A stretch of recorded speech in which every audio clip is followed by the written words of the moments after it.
Bienvenue, je m'appelle Sylvia Micone et vous écoutez Impact Positif. Dans ce podcast, je discute avec de simples citoyens, des entrepreneurs, étudiants, artistes, penseurs, scientifiques. Ils ont un impact positif sur la société, l'environnement. Ils inspirent, ils font tout simplement. Face à l'urgence climatique, la crise démocratique, face à une société aux inégalités croissantes, 1 million de révolutions ont surgi et des dynamiques se sont mises en place. Bienvenue dans ce monde en transition où chacun, à son échelle, peut trouver sa place et faire bouger les lignes.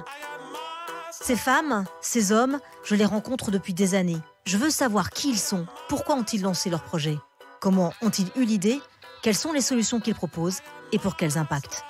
C'est complètement fou de se dire qu'on est dans une société où le politique est au cœur de tout. À la fin, c'est un monsieur en costard qui va dire oui ou non, quoi que disent les ONG, les militants de je sais pas quoi. Et c'est complètement fou de se dire que ces personnes-là vivent dans un autre monde et que nous, notre seul pouvoir, c'est d'allumer la radio le matin et de soupirer en se disant « Ah, c'est chiant, j'étais contre cette décision, moi. » Et on va arrêter de souffler, on va aller voir ces personnes et on va prendre les décisions à leur place. Donc pour ça, il faut reprendre le pouvoir. Et donc je pousse ces personnes-là à venir avec nous et à reprendre le pouvoir de manière légère et enthousiasmante. Nous, c'est Tous Élus, une association qui veut pousser les jeunes à s'engager en politique avec en ligne de mire les prochaines municipales. Fini le temps de souffler, voici venu le moment d'agir. Depuis quelques années, les temps ont radicalement changé. Mobilisation pour le climat, pour le pouvoir d'achat, les citoyens se sont littéralement mis en mouvement. Les municipales seront un test important pour voir où en est réellement cette envie de prendre le pouvoir. Pour notre podcast Impact Positif, l'engagement à tous les niveaux, même le plus humble, c'est fondamental. Et nous soutenons à 100% l'initiative de Tous Élus que nous vous proposons de découvrir dans cet épisode avec Vianney Louvet, l'un de ses fondateurs. Merci infiniment de nous suivre dans cette deuxième saison. Pour me soutenir et continuer à découvrir ces personnalités et leurs projets impact, abonnez-vous sur iTunes ou sur votre plateforme préférée. Commentez le podcast, partagez-le et notez-le 5 étoiles s'il vous a plu. Cela m'aide à faire grandir ce média. Impact Positif, saison 2, épisode 8, andiamo. Vianney Louvet, bonjour. Bonjour. Alors, merci beaucoup de participer à Impact Positif. Vous êtes cofondateur de l'association Tous Élus, une association qui veut réoxygéner la démocratie. C'est votre slogan à l'approche des prochaines échéances et notamment les municipales. Un scrutin rêvé pour s'engager. Vous, en tout cas, vous avez eu envie d'éveiller les consciences, surtout celles des jeunes et ceux qui ne se sentent pas forcément légitimes. Et surtout, vous voulez pousser à l'action et l'engagement. On va parler de tout cela avec vous, Vianney, mais on va commencer par le début. Tous Élus a démarré, je crois, en 2017. Vous allez nous expliquer comment. Est-ce qu'il y a eu un déclenchement particulier, un événement, ou bien c'est juste comme ça une idée qui a surgi entre potes ? Il y a eu un déclenchement très précis et ça s'est passé autour d'une raclette, autour de fromage qui fondait. On se réunissait avec un groupe d'amis, une dizaine de personnes à peu près. On parlait de politique en mangeant de la raclette. Donc le concept est très simple. Ah, c'est un concept. C'est un concept que je tiens à démocratiser parce qu'il est très intéressant. Et donc on se réunissait en mangeant donc ce fromage et en parlant politique. Et on a pris conscience ensemble que parmi ces gens qui se disaient donc tous intéressés par la politique et engagés, aucun de nous n'était dans un parti, aucun de nous n'avait une action politique très claire. On était tous en asso, on était tous engagés un peu au sens associatif du terme, mais personne ne faisait partie d'un parti politique ou n'avait mené campagne, etc. Et on s'est dit, c'est quand même dingue que nous, qui nous disons hyper intéressés en politique, qu'on ne fasse rien aujourd'hui, enfin qu'on ne fasse rien, en tout cas qu'on ne soit pas dans ce monde politique. Et on s'est dit, il faut faire quelque chose. Du coup, on a lancé Tous Élus à partir de ça. Oui, parce que ce qui se passe en général dans la jeunesse, c'est qu'ils pensent que le levier n'est pas spécialement au niveau politique aussi. Oui, exactement. On est une génération très déçue par la politique et du coup, on a, je pense, abandonné depuis longtemps. Et donc, on n'est vraiment pas la génération qui va mener campagne et qui va croire en l'homme providentiel ou au parti qui va tout faire basculer. Voilà. Et puis, il y a des chiffres aussi sur l'abstention que tout le monde connaît, mais qu'on va rappeler parce qu'ils sont importants. 74% des 18-24 ans qui ne sont pas allés voter pour les législatives de 2017. Record aussi, 50 ans de montée d'abstention. Juin 2017, 51% au premier tour. Donc c'est vrai que ce sont vraiment des chiffres qui font réfléchir. Aujourd'hui, pour revenir à Tous Élus, il y a un équipage qui pilote tout ce projet. C'est quoi ? C'est une vingtaine de personnes ? L'équipage aujourd'hui, c'est une vingtaine de personnes qui donnent plusieurs heures dans leur semaine, voire plus. On a 2 personnes qui sont à plein temps. et aussi 4 services civiques. Donc ça, c'est un peu le noyau dur parce qu'eux, ils y passent beaucoup de temps. Et il y a des gens comme moi donc, qui font partie de cet équipage, qui sont complètement bénévoles et qui donnent plusieurs heures de leur semaine. L'équipage, c'est un peu la garde rapprochée de tous élus. Les gens qui, de toute façon, chaque semaine seront là pour les points et qui feront avancer les choses. Et après, on a une centaine de bénévoles qui gravitent autour et qui vont s'impliquer 1 heure quand ils auront du temps parce que ça les intéresse. Alors, votre objectif, il est clair. Il vise les municipales. Elles approchent à grands pas. C'est en mars prochain. On précise que vous êtes apolitique. Vous formez des milliers de jeunes dans cette perspective. Alors, où en êtes-vous aujourd'hui par rapport à cet objectif ? Vous avez formé combien de personnes ? Alors, juste avant, je me permets de dire qu'on est complètement politique, mais apartisan. C'est-à-dire que, du coup, on va former n'importe qui, quelle que soit son orientation politique, mais on se considère comme complètement politique. Et donc, c'est hyper important pour nous, ce côté apartisan, en disant on fait le choix, malgré nos convictions, de se dire si cette personne vient de tel parti et que c'est un parti qui nous paraît diamétralement opposé à nos valeurs personnelles, on va quand même accompagner cette personne parce que on a envie déjà de commencer par tisser un lien avec les personnes et donc que le dialogue puisse s'installer, même avec des personnes qui nous paraissent très très éloignées de. D'accord, vous n'excluez personne et aucun parti. Voilà, donc ça c'est le côté apartisan. Et du coup, la question c'était... les chiffres, c'était l'objectif par rapport à votre idée initiale. Ouais. Donc au départ, nous on s'est dit il faut qu'on permette à 500 personnes d'intégrer des listes ou de devenir maire en 2020. Aujourd'hui, on a 3000 personnes qui sont inscrites, à peu près 3000 personnes qui sont inscrites à nos formations, donc des formations qui se font en ligne puis hors ligne.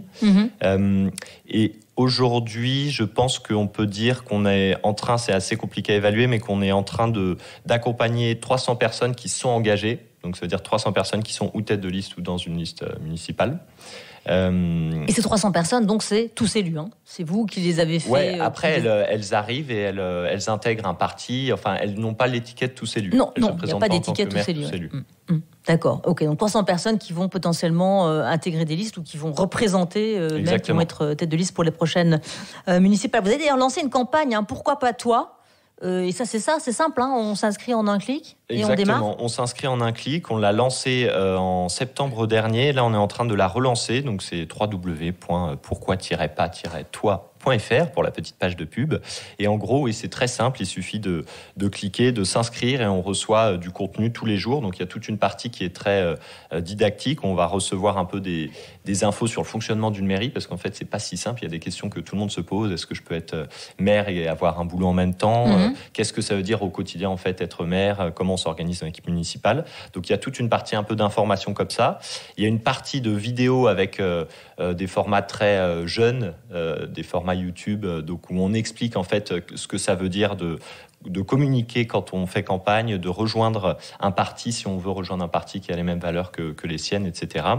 Et donc une fois qu'on a fait ça c'est en 7 étapes. Donc c'est une vraie fausse campagne, c'est-à-dire que les gens font comme s'ils allaient se lancer en campagne. Et après ces 7 étapes, en fait, ils sont prêts pour se lancer dans la vraie vie. Alors ça, effectivement, vous êtes déjà rentré dans les formations que vous proposez. Effectivement, vous faites des simulations de campagne. Ça, c'est effectivement un des premiers volets. Il y a aussi effectivement le volet technique, où on explique un peu toutes les questions qui peuvent finalement peut-être rebuter certains candidats. Je crois qu'il y a aussi une 3e étape qui permet effectivement aux personnes de se frotter à des professionnels de la communication, à des coachs. Exactement, ouais, ça c'est la dernière étape. Donc pour ceux qui sont hyper chauds et qui se disent faut que ma campagne soit parfaite, j'ai besoin encore de conseils mais sur mesure, on va créer en fait des tandems avec une personne, vous l'avez dit, qui est professionnelle, qui est une ex-personnalité politique, qui a donc déjà mené campagne et qui peut donner des conseils et qui a une expérience à partager, ou une personne du milieu universitaire, bref, en tout cas des gens qui ont des choses à apporter. Et donc le candidat nous dit moi je recherche tel type d'information, je recherche telle personnalité, et nous on va créer en fait un lien entre ces deux personnes et dire maintenant vous êtes le mentoré et le mentor et vous pouvez progresser tous les deux jusqu'à mars 2020. D'accord, donc ça c'est une seule personne pour peut-être les 300 candidats qui sont inscrits ou Pour les 300 en fait, pour les 300 candidats qui aujourd'hui nous disent moi je veux aller au bout, ce système est possible et disponible. Et après aujourd'hui on doit avoir une centaine de personnes qui sont effectivement en tandem. Alors, est-ce qu'il y a une certaine fierté aussi de voir certaines personnes arriver jusqu'au bout, D'ailleurs, qui sont-ils ? C'est quoi le profil de ces personnes qui se lancent ? Alors, au tout départ de l'ADN de tous ces lieux, on s'est dit il faut absolument qu'on sorte des petites assos parisiennes qui engagent les mêmes personnes, qui restent dans la même bulle, donc des personnes qui ont fait des études et qui ont envie de changer le monde. On s'est vraiment dit il faut qu'on aille là où on ne nous attend pas, là où la politique paraît vraiment très très lointaine, donc notamment dans les campagnes, je dis ça, moi je viens de la campagne, hein, mais dans les campagnes ou dans les milieux plus périurbains. Donc c'est en permanence un effort qu'on essaie de faire parce que c'est assez compliqué, les réseaux sociaux aujourd'hui nous cantonnent plus à notre monde. Donc en permanence, on essaie d'aller toucher ce public-là avec des partenaires sur place qui vont nous dire, nous on est très ancrés localement, donc on va se faire un peu le relais de votre message. Mais aujourd'hui, il se trouve que le type de personnes qu'on accompagne, c'est des jeunes à peu près de mon âge, donc entre 25 et 30 ans. Autant de femmes que d'hommes, il y a une vraie parité dans les personnes qu'on accompagne. Et il y a plein d'histoires fascinantes de personnes qui disent, en fait, je quitte Paris, je reviens dans mon village, dans ma terre natale, de 300 habitants, et je vais lancer une liste contre le maire qui est là depuis 25 ans et qui aujourd'hui pour moi ne prend plus les bonnes décisions pour notre commune. Et donc c'est hyper intéressant de suivre ces personnes et de voir la flamme politique se ranimer, quoi. Enfin, pour nous c'est passionnant. D'accord. Et puis les campagnes, puis aussi les quartiers, j'imagine que c'est aussi un de vos objectifs d'essayer de raviver aussi certaines flammes d'engagement dans ces quartiers. Et de la ranimer pour des gens qui de base ne se posent pas la question. Je prends un exemple à Créteil. Un gars qui, de base, pour son engagement, voulait juste défendre un terrain qui allait être construit, en se disant, en fait, ce terrain, c'est un lieu de rencontre pour moi et mes potes, et j'ai aucune envie que ce terrain devienne des lotissements, enfin bref. Et donc, son combat politique est parti de là, juste en se disant, on va créer une asso pour défendre ce terrain. Et il se trouve que quelques mois plus tard, il s'est dit, en fait, je suis en train de faire de la politique. C'est un début de combat politique. Donc, nous, notre rôle, c'est de dire, mais regarde, tu fédères du monde, tu as un côté leader qui est hyper important aujourd'hui, donc prends conscience de ça, et maintenant lance-toi et fais que ce petit combat il puisse servir aussi d'autres personnes, et donc lance ta liste à Créteil. Alors, votre formation, on précise, elle est gratuite. Hein. Forcément, vous ne demandez pas d'argent pour accompagner tous ces jeunes. Ça s'arrête aussi au dépôt de liste, hein, je crois. Vous n'allez pas au-delà, forcément. Comment vous faites pour financer tout ça ? C'est une grande question. C'est aussi, ça fait partie des stratégies en fond permanentes parce qu'on roule pas sur l'or. C'était hyper important pour nous ce côté gratuit parce que en fait, on ne voulait pas trier, se dire il y a que les personnes qui vont avoir les moyens de s'engager en politique qui vont pouvoir participer à nos formations. Donc on s'est dit de base, sans même avoir réfléchi au business model ou au fonctionnement de l'asso, il faut absolument que ces formations soient gratuites et que n'importe qui puisse y participer. Et donc du coup vient derrière la question du financement. On a 2 types de financements principaux aujourd'hui. On a un financement citoyen. Ça veut dire qu'en ligne, on va contacter d'abord nos amis, les parents de nos amis, nos parents, etc. et leur dire, en fait, je m'engage dans tous ces lieux. Est-ce que vous pouvez nous soutenir et faire des micro-dons, 5 € par mois ? Ça, c'est pour nous le plus précieux parce que ça permet de se dire, on est sûr qu'on a ça qui va tomber tous les mois. C'est la première source de financement. Et la deuxième, c'est des sources qui proviennent de fondations. Par exemple, l'Open Society Foundation qui va financer ce type de mouvement qui réinvente un peu la société de demain. Donc, c'est assez compliqué les financements parce que dès qu'on prononce le mot politique, il y a une sorte de peur où les gens se disent « Ah non, mais moi, je ne finance pas ça. » Donc, et puis, comme on est une asso toute jeune, on ne pouvait pas avoir de financement public la première année. Là, l'année qui arrive, on va pouvoir enfin se poser cette question. Mais ça, c'est une recherche permanente. Ouais. Et est-ce que vous avez imaginé peut-être un business model autour de votre idée ? On n'avait pas envie de faire que nos formations, on pourrait faire que nos formations soient payantes. La chose que je peux ajouter, c'est qu'on a un format d'événement qui s'appelle le jeu du turfu, ou l'anti-jeu politique, on est encore en débat sur le nom. C'est un jeu qui permet, en utilisant des méthodos de créativité, d'intelligence collective, de se mettre un peu en situation et de mimer une campagne électorale en 2 heures. Et donc les gens se retrouvent, ils sont 20, ils se retrouvent un soir. Le contexte est très simple, ils sont dans un vaisseau spatial, ils doivent absolument prendre une décision cruciale pour l'avenir de l'humanité. Et donc des partis vont s'affronter, ils vont tous monter en campagne. Et donc pendant 2 heures, il y a des débats, il y a des échanges qui permettent aux gens de faire, ça permet aux gens de faire de la politique sans s'en rendre compte. Et ce jeu, en fait, on peut aussi nous demander d'aller l'animer à droite à gauche, et donc ça nous permet un peu de gagner de l'argent. En tout cas, ça fait partie des possibilités de gagner un peu d'argent. C'est des formats, en tout cas. Des formats d'événements. Des formats d'événements. Alors, vous qui êtes devenus des spécialistes, finalement, quels sont les freins que vous avez identifiés, des freins qui empêchent les jeunes de se lancer ? On précise quand même qu'il n'y a que 2% seulement des maires qui ont moins de 40 ans en 2014. En tout cas, c'était comme ça. Ouais, c'est rien du tout, c'est fou. Des freins, le premier frein qu'on identifie, c'est vraiment les idées reçues, enfin le grand fossé qu'il y a maintenant entre la politique et nous. La politique, c'est la peur d'être corrompu. Donc quand on dit lance-toi en politique, c'est non, moi j'ai pas du tout envie de me frotter à ça, j'ai pas envie d'avoir les mains sales. Donc jamais je ferai de la politique parce que c'est un peu c'est péché d'aller en politique, quoi. Donc il y a le premier frein qui est de déconstruire ça en prenant des histoires de gens qui disent mais en fait cette personne est une personne qui est restée intègre. Et pourtant, elle s'est lancée en politique. Donc ça, il y a une phase un peu de déconstruction de ça. Le deuxième frein pour nous, quand même, c'est cet ancrage local. Ça veut dire que moi, si je me lance pas aujourd'hui, à 26 ans, c'est que je n'ai pas envie de rester à Paris, que je suis pas du tout ancré localement. Ça veut dire que le 18e arrondissement dans lequel je vis n'est pas un quartier que je connais bien. Je me sentirais pas du tout légitime de faire de la politique. Donc très souvent, il y a ce désancrage des jeunes par rapport au lieu où ils vivent. Et ça, pour beaucoup, c'est un peu un frein, et il est complètement légitime parce que si on a envie de devenir maire d'un lieu, on a envie de connaître ce lieu et surtout de ne pas être... d'y avoir un attachement, en tout cas. Voilà. Exactement. Alors, il faut dire aussi que la fonction de maire, c'est pas toujours très attractif. Un maire sur deux ne veut plus se représenter. Ça, ce sont des chiffres qui circulent depuis plusieurs mois.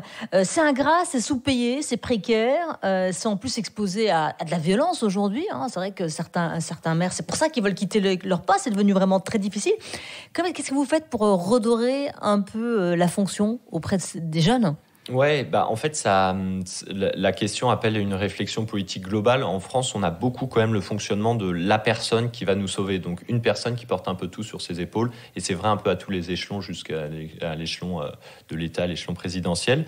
Et du coup, nous, la philosophie, c'est aussi de se dire, en fait, c'est une aventure collective. Et quand les gens se lancent dans les campagnes municipales, c'est pas une personne qui se lance et qui va tout porter, qui va du coup devenir maire avec une pression énorme et qui va devoir tout gérer. Le but, c'est de faire ce que font font des communes comme Saillant, ou qui sont des exemples un peu de démocratie participative et collective, et de dire, en fait, si tu veux te lancer en politique, c'est d'abord une histoire de groupe, de collectif, intergénérationnel, tout ce que tu veux, mais en fait, il faut y aller à plusieurs. Donc, il y a forcément des leaders, il y a forcément des gens qui vont impulser le truc, mais derrière, on pousse les gens à faire en sorte que ce soit pas eux qui portent tout. Parce que une des choses qui est très dure aujourd'hui dans le métier de maire, c'est que c'est le couteau suisse de la commune. Et en fait, tout se rapporte au maire. Dès qu'il y a un problème, c'est le maire qui est responsable et qui doit trouver une solution au problème. Et ça, c'est vrai que c'est hyper compliqué. Enfin, le quotidien des maires...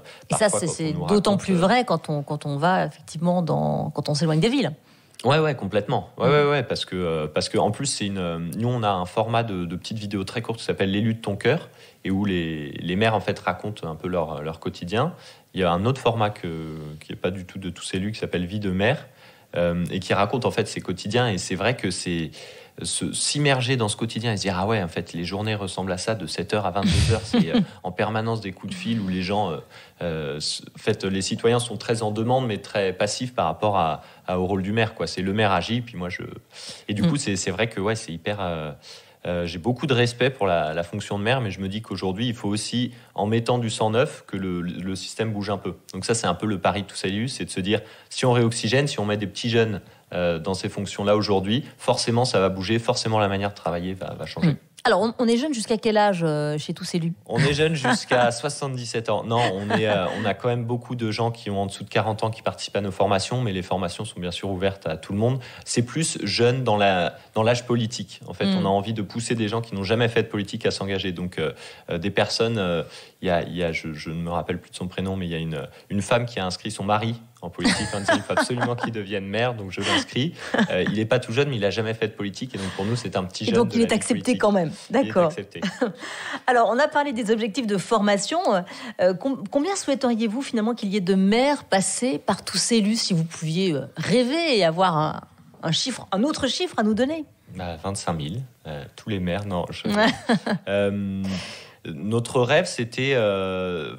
on était quand même conscient que qu'on se lançait tout juste à un an des municipales et qu'on n'allait pas pouvoir tout changer d'un coup. Mais on se disait, s'il y a 500 personnes qui sont maires grâce à Tous Élus, on serait hyper contents. Bien sûr, ça fait pas grand-chose sur les 500 000 postes à pourvoir qu'il y a pour les municipales oui, quand on d'élus en tout, d'élus tout à fait. Mais on se dira, même s'il n'y a qu'une seule personne qui s'est engagée, au moins ça aura été mieux que si tous ces élus n'avaient pas existé, quoi. En tout cas, on tiendra au courant les auditeurs après ces échéances. Après les municipales, justement, il se passe quoi pour tous ces élus? Vous continuez? Il y a les régionales Alors c'est une très bonne question. On est en plein débat en ce moment. On a des grandes aspirations, on rêve de grandes choses. Les 2 projets qu'on a en ce moment en tête et qu'on est en train de réfléchir avec tous les bénévoles, on l'a notamment réfléchi en AG il y a quelques mois. Il y en a 2, donc c'est faire la même chose pour les législatives, c'est-à-dire sélectionner des candidats aux législatives, et un peu sur le modèle américain, ça s'est fait avec Cortés notamment, qui est passé grâce à ce système-là. Donc sélectionner des personnes et dire à ces personnes, en fait, on va vous emmener jusqu'au Parlement. Donc ça, c'est jusqu'à l'Assemblée nationale, c'est la première possibilité, faire exactement la même chose, mais au niveau des législatives en 2022.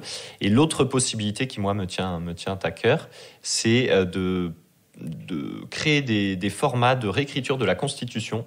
En fait, en discutant là avec quelques personnes, on se disait, c'est quand même dingue que le baromètre du Cevipof chaque année donne des chiffres aussi clair que la confiance est complètement rompue, que 80% des Français n'ont plus confiance. Du coup, on s'est dit, c'est qu'il y a un problème de base dans les textes, quoi, dans la Constitution, et que ça doit changer. Mais pour que ça change, il faut aussi responsabiliser les personnes et dire, on vous donne les outils pour que ça change. Et donc, nous, on s'est dit, pourquoi ne pas réécrire la Constitution avec des ateliers pas chiants, parce que très souvent, c'est chiant. Qu'est-ce que vous changeriez dans la Constitution ? Et ce serait à voir avec les personnes, en fait. Le but, c'est pas que tous ces élus arrivent en disant, voici la 6e République, mais de dire aux personnes, en fait, prenons en main. Il y a toute une énergie en ce moment qui est folle dans les rues. Les gilets jaunes, c'est notamment un des signes de ça, mais il y a beaucoup de choses qui bougent, et on se dit, prenons cette énergie et mettons-la au service d'une réécriture du système global. Et donc, on s'est dit, on fait ça jusqu'à 2022, et en 2022, on s'arrange pour qu'il y ait tellement de gens qui soutiennent cette constitution que les candidats seront obligés de l'adopter. Et du coup, là, tout bascule et le monde change. Alors justement, Tous élus, c'est une initiative française. Ça existe à l'étranger. Vous êtes inspiré de quelque chose. Là, vous parliez il y a quelques instants, effectivement, du système de sélection américain qui avait permis à certaines figures d'émerger. Est-ce que ça, c'est une idée que vous avez piquée à l'étranger ou... On ne l'a pas piquée à l'étranger, mais au fur et à mesure, on se rend compte qu'il y a des mouvements un peu similaires dans d'autres pays. Je pense à Siamonoï, qui est un mouvement italien, et qui fait exactement la même chose, mais avec une couleur affichée de gauche. Donc très souvent, en fait, ce qu'on retrouve, c'est ce côté, il faut rapprocher les jeunes de la politique, il faut démocratiser l'engagement politique, mais il y a le côté partisan. Très souvent, c'est des partis, en fait, c'est des mouvements de gauche, étiquetés de gauche. Et donc, la grosse différence avec Tous élus, c'est que nous, on n'a pas cette étiquette-là. Et on s'inspire vachement de tout ce qui se fait, de tous ces mouvements citoyens qui sont passionnants. Il y a les sardines en ce moment en Italie, je sais pas tout à fait. Vous avez entendu. Enfin, c'est des mouvements, en fait, qui d'un coup, on se dit, là aussi, effectivement, les sardines en Italie, c'est parti de quelques amis autour d'une table, un peu comme vous. Ils ont réussi à mobiliser des centaines de milliers de personnes dans les rues, ce qui est quand même aussi impressionnant. Et à la base, il y a toujours la même chose, c'est-à-dire des gens qui ont très très envie que les choses bougent, et un côté très léger, très drôle. Les sardines, c'est hyper drôle. Et nous, dans Tous élus, les week-ends qu'on fait à peu près tous les 2 mois, c'est 50% de travail et 50% de teuf. Donc il y a vraiment le côté ami et fête et raclette et tout ça qui compte vachement, quoi, parce que l'engagement doit pas être un truc chiant, sinon c'est sûr qu'on sinon ça prendra pas. C'est sûr. Alors concrètement, depuis un peu plus d'1 an, on a entendu parler de vous. La dernière fois, par exemple, c'était devant le Congrès des maires de France. Absolument. On est allé devant le Congrès des maires de France et on a fait une photo de classe de notre conseil municipal idéal. Donc on était une vingtaine de jeunes de tous milieux, de tous horizons. On avait dit aux gens, on mène une action coup de poing secrète, donc venez, puis on vous expliquera sur place ce qui va se passer. Et donc on a pris une grosse baffe et on a commencé à donner des chiffres et à expliquer pourquoi Tous élus existaient et pourquoi on avait très envie que notre conseil municipal du futur ressemble à celui qu'on présentait. Et donc les passants, les maires nous regardaient. Oui, parce qu'en fait ils étaient un paquet en plus à venir à Porte de Versailles. C'était le bon moment parce qu'il y avait beaucoup de monde. On a fait beaucoup d'actions de ce type. On a fait une action dans le métro où l'une de nous était cachée sous un drap vert avec une écharpe de maire. Donc on entrait dans le métro en disant attention, ceci est une espèce en voie de disparition, en retirant le drap. Et donc on présentait cette personne en disant voici cette fille qui se présente au municipal, qui est jeune. C'est très rare aujourd'hui, aidez-nous à en compter un peu plus. Et donc les gens dans le métro forcément se sont marrés, et nous aussi beaucoup. Voilà, donc des happenings régulièrement pour Tous élus. Ouais, c'est hyper important parce que déjà nous on aime beaucoup faire ça, on se marre beaucoup. Et puis ça fait du théâtre, aussi, je crois. Hein. Je fais beaucoup de théâtre, ouais. Ça peut aider. ça aide, ouais. On est beaucoup à être un peu couillon dans l'équipe. Mais en gros, c'est des moments qui permettent de fédérer, même pour nous, c'est des bons moments, même si ça servait à rien, ça servira au moins pour booster l'équipe. Et en fait, ça permet aussi de sortir de ce truc des réseaux sociaux, de se dire on va être place de la République et tous ceux qui passeront par là pourront entendre parler de tous ces élus. Alors, il y a eu aussi un changement ces dernières années chez les jeunes, une envie un peu plus prégnante de s'engager, de participer, de prendre le pouvoir dans le bon sens du terme. Ça, évidemment, vous nous le confirmez. Ouais, complètement, ouais. Ouais, même si j'ai l'impression que pour le moment, on ne trouve pas encore les clés pour reprendre ce pouvoir. Donc, il y a un boulevard pour... il y a un potentiel, mais on ne sait pas encore trop comment transformer l'essai, c'est ça ? Ouais, on a du mal à dire aujourd'hui, on a obtenu telle et telle victoire, quoi. Il y a vraiment une envie dans notre génération que les choses... Enfin, je suis sûr que si on va dans la rue là maintenant et qu'on demande à n'importe quelle personne de moins de 40 ans, est-ce que vous avez envie que les choses changent, 90% répondront oui, quoi. Très peu de gens diront non, c'est parfait, le système tel qu'il est va très bien. Alors, il y a un peu des gilets jaunes aussi. Les gilets jaunes, ils ont contribué aussi à dire que voilà, maintenant, il fallait que les citoyens reprennent aussi un petit peu le pouvoir. Il n'y a pas que ça aussi. Il y a le réchauffement climatique. Les jeunes sont extrêmement sensibilisés. Ils se mobilisent énormément. Et puis, effectivement, il y a ce sentiment d'impuissance qu'ils n'ont plus envie de porter. Ouais, complètement. En fait, ce qui est intéressant là, c'est que la porte d'entrée est différente. Pour un gilet jaune, ça va peut-être être juste la difficulté, le pouvoir d'achat au quotidien. Pour quelqu'un qui est sur Paris et qui a moins de problèmes de vie, ça va peut-être être le réchauffement climatique parce que la personne se dit, en fait, si je fais un boulot à 12 heures par semaine et que dans 10 ans, j'arrive plus à respirer l'air de Paris, à quoi ça sert de continuer de bosser comme ça ? Du coup, la porte d'entrée est très différente selon les milieux des personnes. Mais derrière, en fait, il y a une plateforme où les gens se retrouvent qui est, en fait, il faut que les choses changent. Et c'est là que ça devient hyper intéressant quand ces petites bulles, elles commencent à communiquer. Et je trouve qu'en ce moment, il commence à y avoir des échanges, que c'est moins fragmenté, tout ça, que les gilets jaunes, on commence à se dire, ah oui, en fait, c'est peut-être pas... Enfin, les revendications, je peux comprendre ce qui est en train de se passer. Le réchauffement climatique, pareil, les uns se disent, oui, c'est vrai que les revendications sont importantes. Donc, ce qui est intéressant pour moi, c'est vraiment quand ces mondes-là se rencontrent et font chacun un pas pour dire, je vais essayer de comprendre ce que dit l'autre personne avant de dire non, c'est complètement scandaleux ou non, mais c'est juste des gens qui ont envie de marcher dans la rue avec un mégaphone et de faire grève, quoi. Il y a beaucoup de choses qui ont changé aussi depuis le dernier scrutin, finalement. Quand on regarde depuis 2014, le contexte est complètement différent. Ouais, le contexte est différent. Ce qui me paraît, moi, pas encore différent, c'est que de toute façon, il y a toujours une sorte de lassitude par rapport au pouvoir politique en place, quoi. Donc le contexte est très différent parce qu'il y a eu ces gilets jaunes et qu'on s'est dit, en fait, il peut, en très peu de temps aujourd'hui, peut y avoir une sorte de raz-de-marée citoyen. Donc là, on l'a vu avec les gilets jaunes, mais on le voit aussi avec les mouvements climat ou tous ces types d'actions. Mais moi, j'ai l'impression qu'il y a encore une petite marche, un petit quelque chose pour se dire, en fait, regardez toutes ces énergies-là, elles veulent se mettre au service du collectif, au service de plus d'égalité, au service de plus d'empouvoirment des citoyens.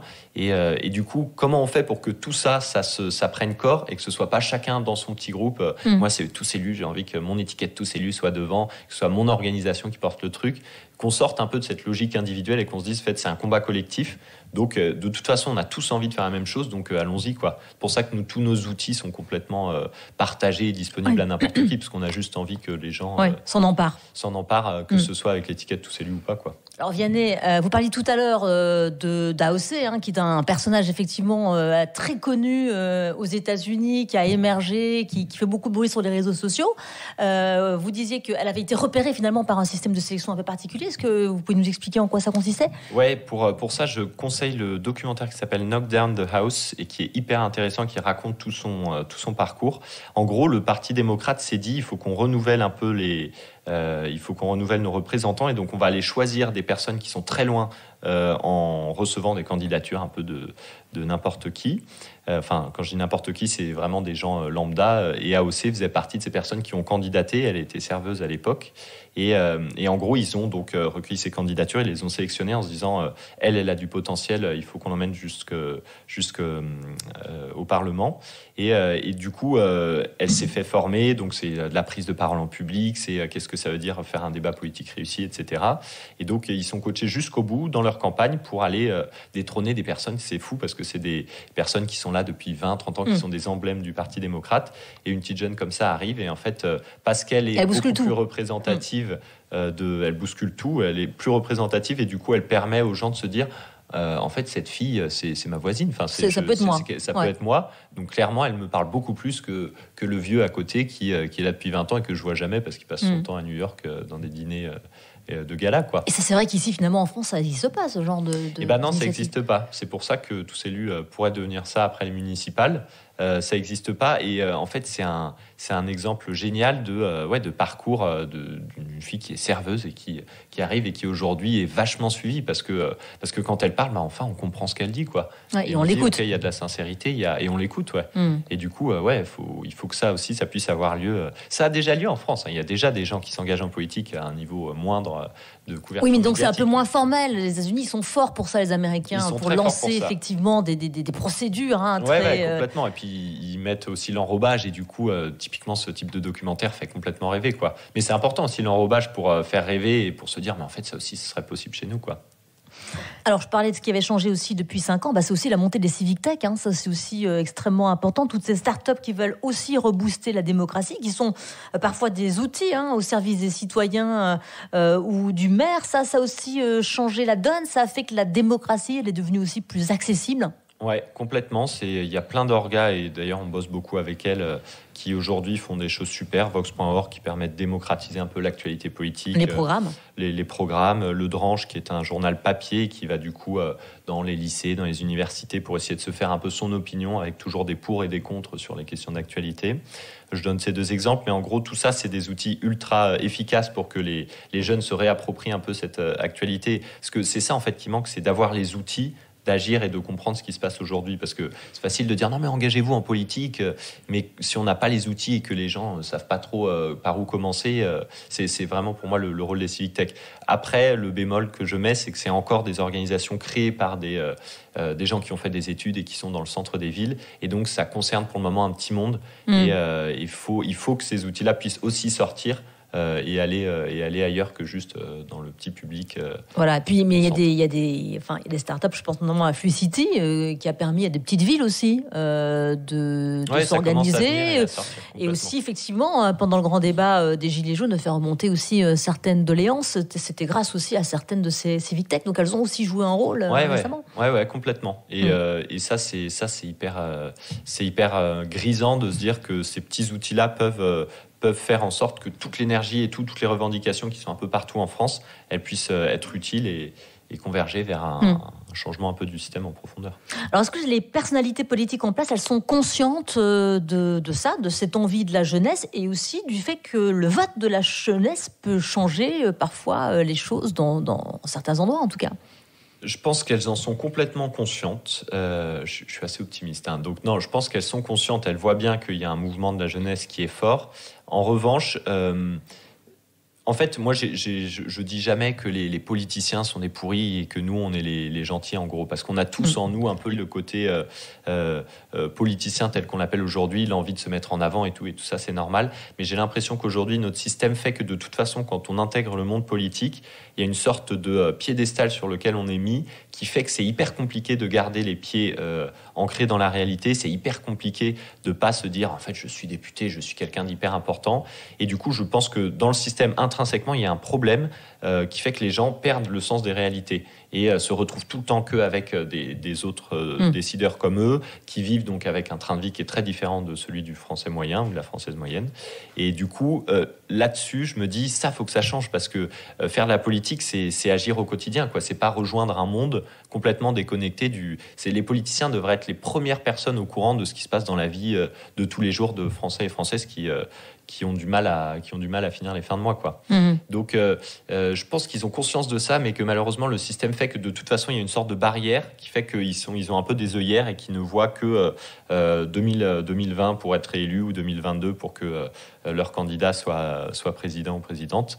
Mais c'est un peu différent pour le maire, c'est-à-dire pour ça qu'effectivement, il reste l'un des personnages préférés des Français. C'est-à-dire qu'il est effectivement au contact avec ses citoyens très régulièrement. C'est pour ça qu'on s'est attaqué au municipal, parce qu'on s'est dit c'est une marche qui paraît complètement abordable et beaucoup plus de confiance. Le maire, en effet, c'est quelqu'un qui est quand même très conscient des enjeux locaux, et donc c'est beaucoup plus facile de dire à quelqu'un mais allez, vas-y, lance-toi dans ta commune et rejoins une liste, plutôt que de dire en fait deviens député, rejoins les 500 députés en France ou présente au présidentiel, quoi. Vianney Louvet, je termine toujours ce podcast avec cette interview. Dans l'interview, c'est l'interview Déclic et c'est parti. Quel est le premier conseil que vous donneriez aux jeunes aujourd'hui ? Le premier conseil que je donnerais aux jeunes aujourd'hui, dans le cadre des municipales, c'est de s'informer et de réfléchir avant d'agir. On est une génération, on est hyper actif, on partage plein de trucs sur les réseaux sociaux, on lit jamais les articles qu'on partage. Je dirais la première chose, c'est d'abord de se poser, de faire un état des lieux de la situation et de prendre conscience de ses forces et ses faiblesses, et après seulement d'agir. Donc voter. Vous parlez de voter ou vous parlez de vous engager ? Pas que voter, mais par exemple, avant de s'engager dans un parti ou avant de s'engager dans une asso, c'est de se dire, est-ce que c'est là que mon énergie sera la plus efficace ? Et prendre un peu plus de temps pour, par exemple, sur la question du climat, très souvent on se dit, je vais mettre vachement d'énergie là-dessus. Et puis en fait, c'est biaisé parce que c'est pas là que ça aura le plus d'impact. Donc bien écouter des gens qui connaissent les choses, écouter les chercheurs, des experts, et après seulement s'engager une fois qu'on a un peu plus conscience de ce qui se passe. Le ou la mentor que vous rêveriez de leur donner ? Ah, intéressant. Je dirais Dominique Bourg ou Delphine Batho. Ils ont tous les deux monté une liste là pour les européennes. Et c'est des personnes qui, pour moi, incarnent vachement bien ce qu'on promeut à tous élus, c'est-à-dire l'équilibre entre l'engagement personnel, individuel dans nos vies, c'est-à-dire un équilibre vraiment. On ne s'engage pas en politique pour servir son ego, on ne s'engage pas en politique pour soi-même, mais pour servir un idéal plus grand derrière. Et je trouve qu'ils ont tous les deux un discours très juste dans l'écologie intérieure et politique que nous, on promeut à tous élus. Une qualité essentielle pour s'engager et pour entreprendre ? Il faut être marrant, il faut vraiment que ce soit un jeu. Que l'engagement soit un jeu et que l'engagement politique, notamment, soit une aventure qui soit grisante et que ce ne soit pas quelque chose de chiant. Ça, c'est un peu des qualités de leadership. Ouais, carrément. Mais aujourd'hui, si y a beaucoup de leaders qui, de base, sont des gens qui aiment beaucoup engager du monde, mais de manière légère, de manière complètement décalée. Je pense à la révolution en Serbie, par exemple, qui s'est faite de manière hyper intéressante parce que c'était un groupe de personnes qui se disaient mais comment est-ce qu'on pourrait trouver le décalage qui fait qu'une question en fait qui paraît hyper grave devient quelque chose de drôle à faire et de marrant à faire. Donc ça, c'est une vraie qualité qu'il faut avoir, je pense. Yvan Bourgnon, qu'on a interrogé il n'y a pas très longtemps sur ce podcast, avait été frappé que les jeunes prennent aussi peu de risques aujourd'hui. Est-ce que vous partagez cette analyse ? Est-ce que c'est vrai ? Est-ce qu'aujourd'hui, les jeunes, ils ne se mouillent pas trop, quoi ? Par rapport à sa génération à lui, c'est ça ? Je pense que je vais défendre ma génération. Je pense qu'on prend des risques qui, visiblement, ne sont pas les mêmes risques que prenait la génération d'avant. Donc peut-être qu'il y a cette impression qu'on prend moins de risques. Je pense que pour lui donner un petit peu raison, il y a une sorte d'apathie où très facilement on va juste appuyer sur un petit pouce sur Facebook et on va se dire c'est bon, je me suis engagé, j'ai mis un like sur cette publication, je suis quelqu'un d'engagé. Mais en fait, il y a aussi des aspirations qui sont géniales. Et en fait, moi, en étant au contact de ces jeunes, je me dis qu'il y en a qui ont des engagements complètement radicaux, qui prennent des décisions complètement radicales. Et donc, s'il veut des adresses de ces personnes, je lui enverrai les témoignages. Bon, il faut dire que lui, ça a été un navigateur de l'extrême. Alors, c'est vrai que tout le monde ne peut pas prendre des risques comme lui. Disons qu'il faut, il faut avoir conscience que l'engagement prend des formes très différentes selon les personnalités, selon les domaines, quoi. Ouais, il faut se connaître avant tout. Ça ne veut pas forcément radicalement tout quitter et puis se lancer. Ça, c'est pas forcément le seul risque. On peut aussi prendre des gros risques tout en faisant des choses qui paraissent complètement humbles sur le papier. Alors, que dites-vous à ceux qui vous écoutent là maintenant, qui ont envie d'agir, qui ont ce potentiel dont on parle maintenant depuis quelques instants, mais qui ne savent pas comment ? Je leur dis de rejoindre la campagne Pourquoi pas toi, de s'engager là-dessus, de ne pas hésiter à faire le pas de se lancer en politique. On est très nombreux à se poser beaucoup de questions, donc il y a aussi des espaces de dialogue pour se dire, en fait, s'engager en politique, ça veut dire quoi ? Quels freins je vais rencontrer ? Quels problèmes je vais avoir ? Et du coup, je pousse ces personnes vraiment à le faire parce que c'est complètement fou de se dire qu'on est dans une société où le politique est au cœur de tout. Donc à la fin, c'est un monsieur en costard qui va dire oui ou non, quoi que disent les ONG, les militants de je sais pas quoi. Et c'est complètement fou de se dire que ces personnes-là vivent dans un autre monde et que nous, notre seul pouvoir, c'est d'allumer la radio le matin et de soupirer en se disant « Ah, c'est chiant, j'étais contre cette décision, moi. » Et on va arrêter de souffler, on va aller voir ces personnes et on va prendre les décisions à leur place. Donc pour ça, il faut reprendre le pouvoir. Et donc je pousse ces personnes-là à venir avec nous et à reprendre le pouvoir de manière légère et enthousiasmante. Merci beaucoup Vianney, en tout cas. Où peut-on prendre des nouvelles de Tous Élus, de l'avancement de vos projets, de vos formations Sur la page Facebook de Tous Élus, sur tous les réseaux sociaux, Instagram, etc. Je ne sais pas là que je suis le meilleur, mais en tout cas, vous pourrez aller voir ces réseaux sociaux. Et puis sur le site www.touselus.fr. Merci beaucoup et bonne route à vous. Merci beaucoup. Bon ben voilà, très bien. Merci beaucoup de nous avoir écoutés. Merci à Michael Cailly pour le mixage, à David Führer pour la prise de son, à Julien Laurent pour la production.